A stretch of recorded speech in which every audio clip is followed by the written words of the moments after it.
been telling them keep up. That ain't the time and they ease up. This ain't my home like my lease up. He making me Mona Lisa. Okay, don't really care what them posts say. I would still do this for no pay. It would be kinda hard though, not gonna lie. Been on my dog, family grown, good to my soul. New arrows, fit in my bow. Aim it, who knows where they might go. Hey, brother, they understand that I'm just a son of the son of man. I'm running mad, but don't wanna dance. Just trying to keep it 100 grand. So don't like breakneck. Slim roll my paycheck. Brook down with your fake threat. Got now, then wait for the paycheck. Isn't it cold? How my soul be dripping in gold? Follow the script, that's the code. Yeah, never too late. That ain't my way. Right at the gate, all in your face. Preaching away.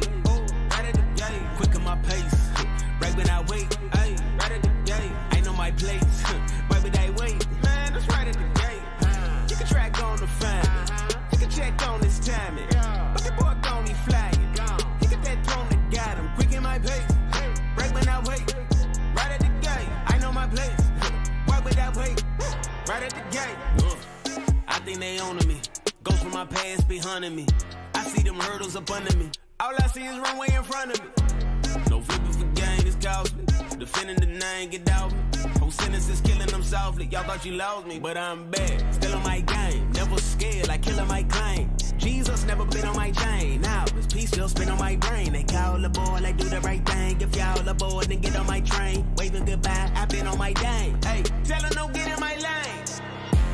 Same thing, looking like plain Jane, thinking they call. Bang, bang, they tryna maintain that status quo. Thought he was gone, I think he back. He ain't wait long, only attack. Still in the shade, you know what's facts. Never too late, that ain't my way. Right at the gate, all in your face. Preaching away, right at the gate, quick on my pace. Right when I wait, ay, right at the gate, I know my place.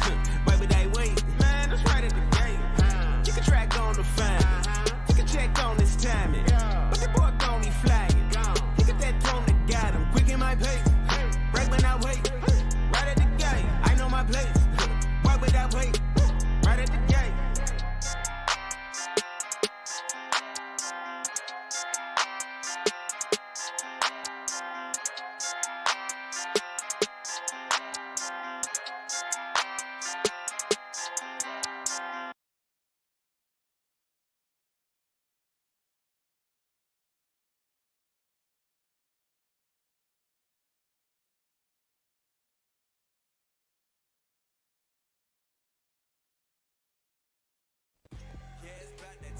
You already know. Turn the speakers up, man, it's time to stop the show. John Tanner, Ryan Righteous, DJ Jeremiah. We bringing the heat, man, this joint be fire like, bruh. We in the field, we in the field, bruh. We in the field, we in the field. Just put it in work, we raising the bar. Tuned in to the Trackstarz. Hey, yo, what's cracking? It's your man Lecrae, aka Crazy Crayola, the bond servant. Right now, you listening to the Trackstarz, Ryan Righteous, Sean Tanner, and Jeremiah. I see you, boy. Hold it down. Yeah. Yeah, back in the field with the Trackstarz, Ryan Righteous, Sean Tanner, DJ Jeremiah. Make sure you go to trackstarz.com for all the latest. I got Ryan couldn't be here with us today. He's going over to the Alabama facility. You guys know how much he loves that. But we got some, I know, right? But we got some friends with us today. DJ Wado, Miracle are in the building. Yeah. Hey, hold up. As an Ohio State fan, I'm not gonna hold that Alabama against him. But that's big, though. That's big. That's big. There's much respect on that.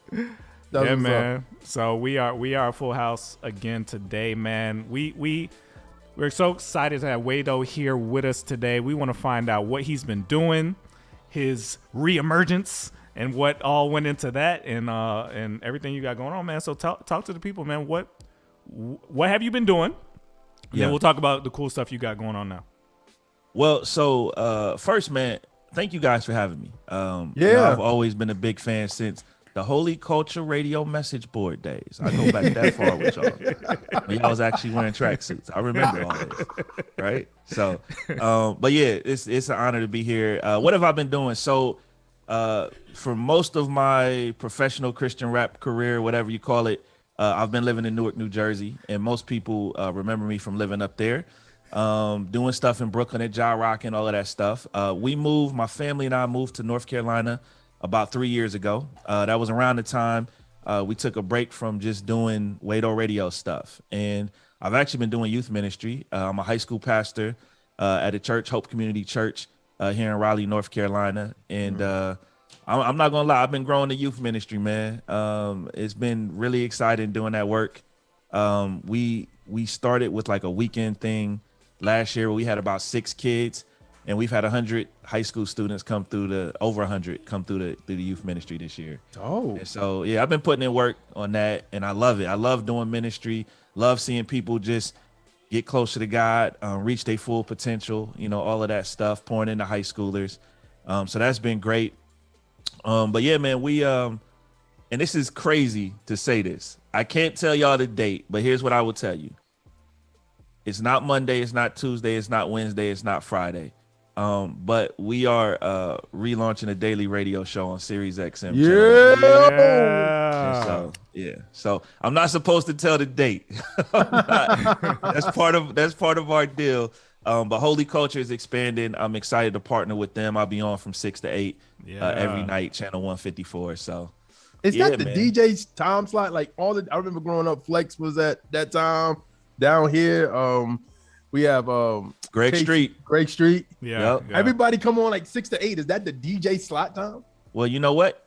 Flex pioneered that. So everybody that is in that slot, Flex is who you pattern yourself after. That's drive time, even Power 105, they got Clue there and you know all of that. Clue. So yeah, man. That's awesome, bro. That's real good. So like what because when you told us you were about to go, do ministry, leaving New York. Yep. It wasn't clear to me that you were coming back. So when I heard your name pop up, I was like, man, Wado's done with us, man. He is done with this whole space. What was your thinking like during that time? Why did you decide to come back? I love your honesty. I won't say I was ever done. I think there was a few things going on. I think I was a little burned out. I had a lot going on in New Jersey.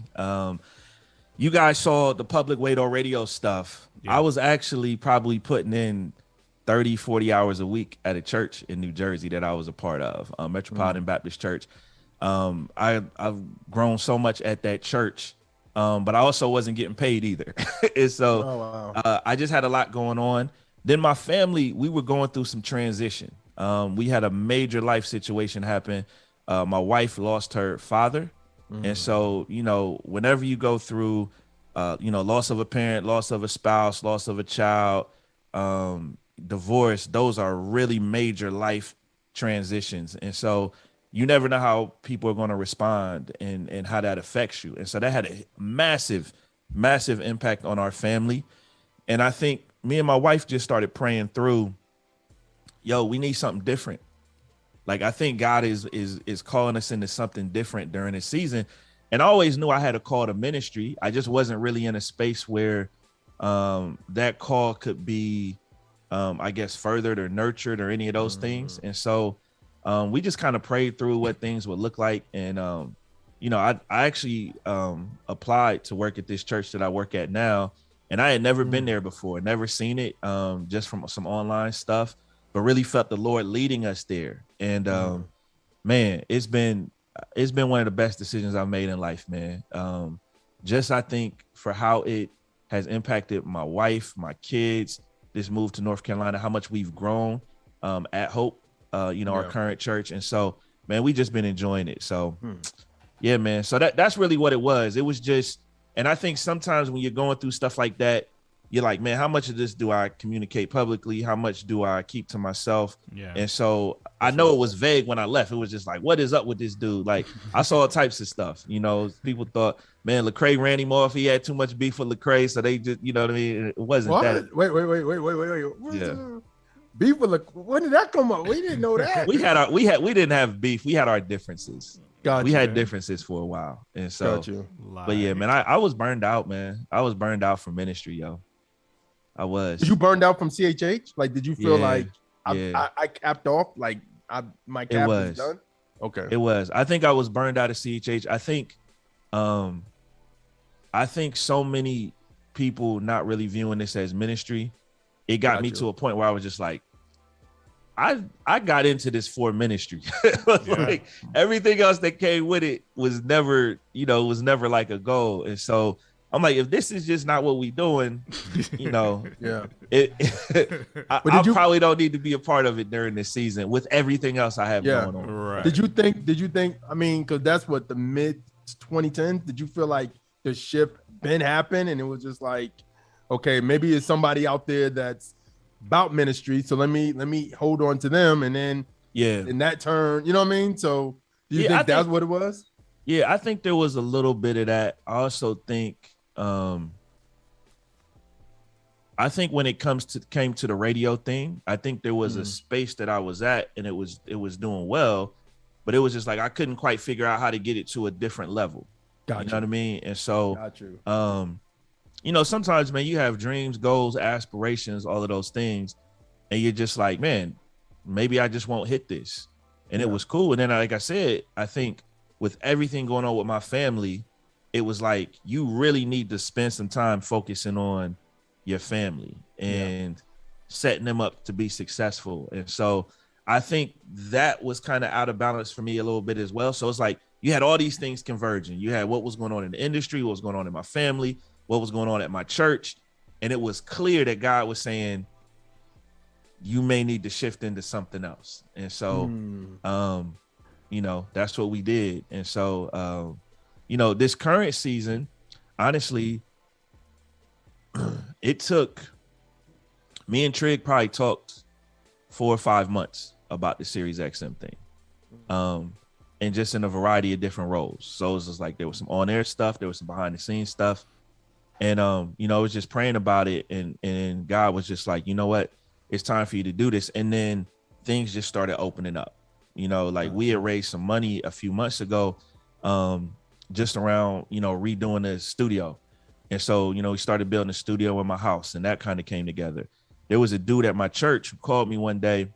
These techniques I got behind me, he called me, he said, yo, this guy, I have these techniques, these turntables.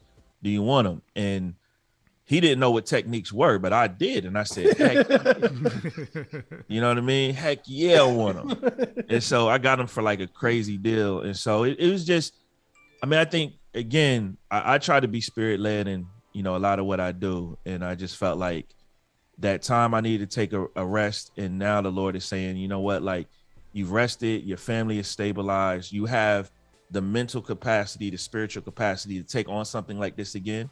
And the technology's there. Like, man, I'm voice tracking my radio show. Like, I've never been able to do that. And so, you know what I mean? It's just, it's just all the stars aligned. Yeah. Did you ever, I always wanted to know this, being from up north, you know what I mean, being from New Jersey, did anybody ever reach out to you to do a show on Hot or Power? I had conversations. Okay. Skip Diller is the former program director for WBLS and Hot 97. I used to produce my church's radio show. So he also was the program director at WLIB. And so I met him through that. And so we always had the best produced show on WLIB of like pastors preaching and stuff like that, in part because I was producing it every week. And so he started, just kind of seeing what I did. And I think when Tony Tone got his situation up there, it was just like, man, we don't need multiple shows. And so, so that wasn't really there. I talked to the folks at Power a couple times. I had some people up there. I don't think they were that interested in it. And so it just kind of was what it was. So, sometimes you put your best foot forward in something and it's just either it's not good enough or this isn't what we're looking for. And so you keep it moving. Now, was I frustrated about some of that? Absolutely. Yeah. Absolutely. Yeah. I mean, that makes sense. I mean, just to know, like I said, being up there, growing up in New Jersey and hearing Hot 97 was like a staple for hip hop in general. Yeah. And like I said, shout out to Tony Tone because he's killing it. His Sunday show is doing his thing. Killing it. So, but I always wanted that. I mean, because we knew about you since the 2000s. So we was like, yo, Wado, he in Newark, you know what I mean? He doing his thing. What's good? Like, I wonder if people reaching out to him, Yeah, I will say this. Tony Tone's been crushing it for a while too. I think so. The New York Christian rap space is interesting because you have a lot of local artists and DJs who crush it, crush it, but they're not known outside of that space, right? Gotcha. So, like, man, Tony Tone, let me tell you something, man. Events, like all of that stuff, Tone been putting in work for years, years and years and years. And even I would even say before me, there was a dude named Floyd Cray, and he was actually on WFDU. It was a student-run station in Jersey, but you could hear it all over in New York. Man, he used to have Corey Red and Precise, Richie Righteous, Cross Movement, like all them dudes, Jazz, doing live interviews on the joint. And he was actually the dude who first gave me a set of stations to even be on. He was kind of winding down, and he had these 5 stations that Calvary Chapel owned that he was broadcasting on, that he would pre-record, send them a show, they broadcast it. And he said, yo, I'm basically retiring. Why don't you take this over? And so that was what transitioned me from being on just doing a podcast to actually having like a real radio show, you know, and kind of formatting for that. So, you know, New York has a lot of people that just have never made it outside of New York, you know, because New York is so big. I think sometimes people think, man, if I just make it in New York, I'm good. Like, the rest of the country don't matter. I never had that mentality. So, I want to ask you, Wado, about iconic interviews. You've had some of the most iconic Christian hip hop interviews of all time. I mean, you've gotten people that people can't even touch. I'm thinking NF. You know, a lot of people couldn't get like big interviews like Lecrae and all that. So, talk about like what are the ones that stand out to you the most? The ones that you remember the most, you think about the most. Like, give me some of that. So I'm gonna go back to the beginning. The first national artist to give me an interview was K-Drama. And so, you know, I'm from Columbus. He's from Cincinnati. I was home one time, and I had 5 episodes done at this point. And I was home, and he was performing at Scarborough Mall. There was something going on there, but he was performing an Elevationist performance. So like Chris Gray, Taylor, their group, and K-Drama was headlining. And I never forget this, man. I did an interview with him in the hallway of that mall, with people walking around, everything. It's like episode 6 of my podcast. Tone was a big one. After I did that interview, that's when I decided to do this full time. He had just released The Naked Truth, and I mean, he was, you know, probably the biggest gospel artist at the time, and he's, you know, cursing, and you know, his record label had dropped him. His father had just passed away. I mean, it was crazy. And I literally just hit him up on MySpace, and he was willing to do it. I've had a bunch with Lecrae over the years, like Rebel album, both the Rehab albums. I think the long form video one we did, where, you know, we talked about Aha Gazelle and his, you know, his transition, you know, from kind of being more ministry minded to just his evolution in music. That's probably the one everybody sees because it's on YouTube. Truth, me and him have had some great ones over the years. Probably my favorite person to interview is Thizzle. Because we go in it with no game plan, and it just they're always fire. So you know. And he was actually if you go look on my YouTube, he's the first person to ever do a video interview with me. Wow, dope. Yeah, we were at South by Southwest, no lights, with a phone. It is bootleg as heck. Like it's so bootleg. But yeah, so yeah, man. I mean, but I've had Kirk Franklin, I've interviewed him. Chris Broussard multiple times. Al Sharpton. Man. I love Chris. Oh, wow. Yeah. I love Chris. Yeah, King Movement's going to have a show on the Sirius XM channel too, on Holy Culture on Sundays. That's awesome. King Talks. Yep. He's somebody who really reaches back and supports what we're doing, man. He really helps. Yeah, he does. I mean, I'm gonna tell you something. He could be a Christian rap historian if he really, really wanted to. Like, he go back a ways with this thing. Like, I know. Yeah, SFC, like all that. Like, he go back a ways, man. So, So how did the NF interview come together? Because you were probably the only person in our space who will ever talk to him. So how did that come together? Hey, I don't know if I can talk to him now though. That's what I'm saying. That's done. We're done with that. Yeah. So he. So I think early in his career, he was very much like, I want to be a Christian rapper. Yeah. You know what I mean? And so. Like he was signed to Exist even before the Capital CMG situation came about. Mm-hmm. And so, you know, I mean, he had the record with Flame and, you know, all of that. And so truth be told, his people reached out to me. And honestly, if I'm being real with you, the first time they reached out, I was just like, nah, I'm not really interested. Dang, man. Hey, luckily they persisted. Luckily, they were still interested. And so he held on to that. It sounds like he held on to it, man. I feel special because of that. But yeah. So they reached out again. I think after the first album came out, and so we kind of did the interview, and then you know, we did another one. What was the second album? Mansion. Yeah. Mansion. And it's funny because I was listening to that interview the other day. I hadn't listened to it since I had done it.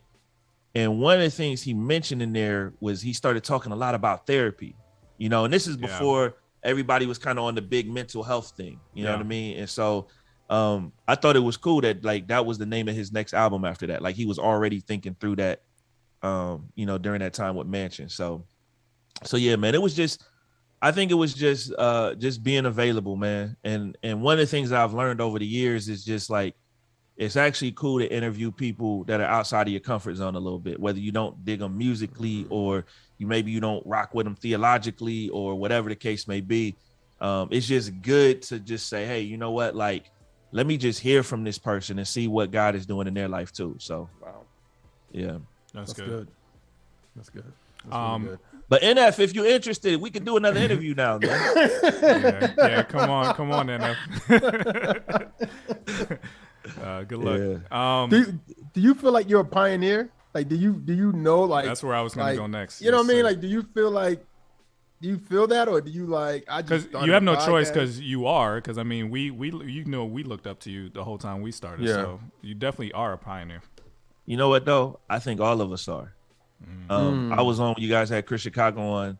Like, I feel like the three of us, we started around similar times. Yeah, we're doing similar things. There really wasn't a blueprint before us. Like, you know, like I told you, I looked to Floyd Cray, but Floyd was just radio. Like, he was never doing the podcast thing, you know? And so if you weren't in New York, you never heard of him, you know? And so I think just because of technology, right? You know, and, you know, we started podcast in 2006. People didn't even know what an RSS feed was. There wasn't even a podcast app on the phones, right? So it was like, you know, it was just, but for me, it was just like, nobody will give me a shot to do regular radio. So you got to do it yourself. Exactly. So I got to do it myself. I got to figure this thing out. That's what we all did. It's like, you just got to make it happen. There was a dude at my church, man. His name is Charles Williams. He was a producer for CBS News. And he let me start the Wado radio show in his basement. I didn't even have the equipment or nothing. He just knew I DJ'd, and I was playing this Christian rap music at our church sometimes. And he was just like, dude, he's like, you can come over to my house on Sundays after church and we'll start this. So me and him did the first 28 episodes of my show every week at his crib. And basically he taught me how to do it. And then the Tone interview was the first one that I did by myself. And then, then I started producing that for a while. And then I had a guy named Anthony from Toronto. That's a whole other story. But he produced my show for a while. And then Daniel Cody, D Royal, he produced my show for about 4 or 5 years. And so it's been even just that part has just been a huge blessing of just, you know, working with people, having the right people around you to help you do these things. I've never owned a camera. Like, I'm about to buy my first camera. Like, even when we were doing all these video interviews, like my man Jay Beats, he would always bring his equipment, and that's how we were doing it. And so, you know, man, the Lord just always made a way. So in a way, I feel like I'm a pioneer, but I'm not the only one.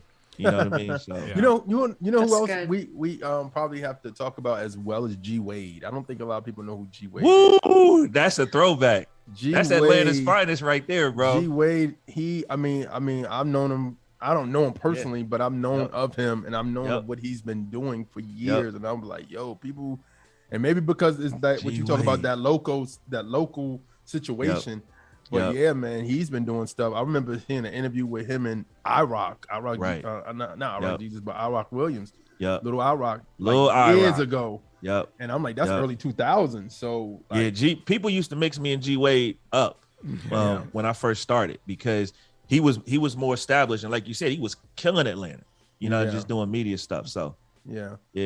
It's so many people, like you said. It's like we can even go back for us in Atlanta, like the radio part is Boogie Bless. They were playing stuff in the 90s, late 90s, early 2000s of Christian rap and rhythm and praise and stuff like that. So it's so many people that had pockets of this going on. But it wasn't people that you can go to. Like now, I think a Christian hip hop rollout is okay. Wado, us, crew, this, these other people to go and roll out your music and your project. But now I don't know.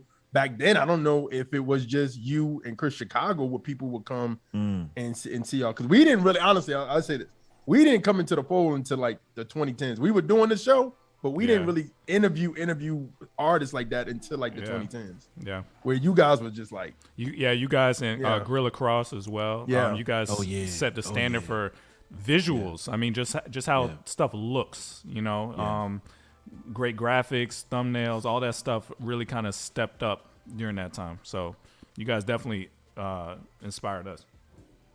Yeah, and I appreciate that, man. Shout out to my man, J Beats Exclusive. He's been my creative director for years. And so even in the beginning when we had bad graphics, he grew with us. You know what I mean? Like he'll post stuff every now and then on Facebook like, why'd y'all let us do this? But it's he always had a vision for just excellence, and so I was just always content. Like, man, let's put it out. He like, nah. It's gotta look right. We need the lower thirds. We need this. It's gotta be composed like this, and that kind of thing. So, I'm thankful for people like that, because that's not really my wheelhouse. Like, I'm a DJ. I know how to play music. I know how to ask questions. And so, And I just everything else I need help with. And we absolutely enjoyed our trip up to New York, man. Like that was a great experience for us. It was so much fun being in your spot. So it was very memorable, man. And we appreciate the love you've shown us over the years, man. It's been awesome. Nah, I appreciate that, man. Yeah, I'm gonna have to have y'all down to the new spot. We still working on it. So it's like we got the equipment, but we haven't done the decor yet. So but yeah. Shout out to Sean Slaughter. People asking what the ham sandwich. Yes. So that show was fire too. Yeah. There's a lot of in another show that I used to love. I don't know, a lot of people have problems with, but Hollowfest Radio was hilarious to me. It was. Preach that fire. Yeah. I know he preaching now for that fire. Oh, he preaching now. Yeah. But I remember some of his legendary joints too. So there's a lot of legendary people, man. We got to do a documentary on CHH Media. I think that would be dope. So Wado, you hanging out with us today, right? It's a great I'm idea. hanging. I'm here. I'm in the field today. I'm in the field. All right. I'm in the field. Today. Let's get back into it. You in the field with the track stars, Ryan Righteous, Shantana, DJ Jeremiah. Let go. Hey, look. I know how hard it can be. I'm an artist as well. And whenever you release a song you think is dope, you're like, man, this is going to be the one. You have to go through the process of marketing. That's the hard part. That's when it really, really, really gets serious, right? Because even if you got a dope song and nobody knows about it, it's going to be a flop. So if you know the process, that means you got to go to each website, follow their submission rules, email them, do whatever they need you to do one at a time.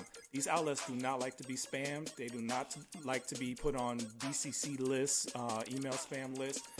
But never fear, we have come up with a way to solve this problem. We created something called the Single Maximizer. Single Maximizer allows you to fill in the details for your song one time, and we customize it for each outlet and send it out to all of them for you. Not in a mass email, not as spam, individual emails customized exactly what they asked for in their music submission guidelines. It's an amazing tool. We use it for ourselves in our own music, and we're trying to share it with you guys. So go to trackstarz.com/single maximizer.